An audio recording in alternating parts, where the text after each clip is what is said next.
निलेश घायवळच्या पासपोर्टवरील पत्त्याची पोलिसांनी पाहणी केलेली आहे आणि कोथरूड पोलीस पथकाकडून अहिल्यानगर परिसराची पाहणी करण्यात आली आहे। पासपोर्टवरील पत्त्यावर असा कोणताही व्यक्ती राहत नसल्याचा 2019लाच पासपोर्ट कार्यालयाला अहवाल पाठवलेला होता आणि त्यामुळे पोलिसांनी अहवाल पाठवून देखील घायवळला पासपोर्ट कसा बनवून मिळाला या संदर्भात प्रश्नचिन्ह उपस्थित केले। पुणे येथील कोथरूडमध्ये गोळीबार प्रकरण आणि कोयता हल्ला प्रकरणानंतर पोलिसांनी निलेश घायवळ याचा शोध सुरू केला। मात्र निलेश घायवळ हा लंडनला पळून गेले असल्याची धक्कादायक माहिती समोर आली आहे।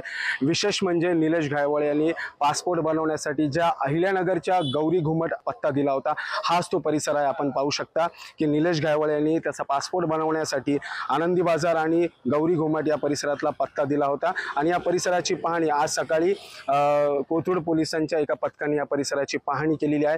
विशेष म्हणजे 2019ला ज्यावेळी निलेश घायवळ यांनी या पासपोर्ट बनवण्यासाठी या परिसराचा पत्ता दिला तर या परिसराच्या पत्त्याच्या व्हेरिफिकेशनसाठी पुणे पासपोर्ट विभागीय कार्यालयाने अहिल्यानगरला एक पत्र पाठवलं होतं आणि त्यानुसार अहिल्यानगर पोलिसांनी या भागाची पाहणी केली असता त्या पत्त्यानुसार असा कोणताही व्यक्ती या ठिकाणी राहत नसल्याचा अहवाल अहिल्यानगर पोलिसांनी 23 डिसेंबर 2019ला पुणे विभागीय पासपोर्ट कार्यालयाला पाठवला होता अशी माहिती आता अहिल्यानगर जिल्ह्याचे पोलीस अधीक्षक सोमनाथ घारगे यांनी दिली आहे। त्यामुळे निलेश घायवळ यांनी हा पासपोर्ट कुठून बनवला हा एक प्रश्नचिन्ह उपस्थित होत आहे। उमेर सय्यद, पुढारी न्यूज, अहिल्यानगर।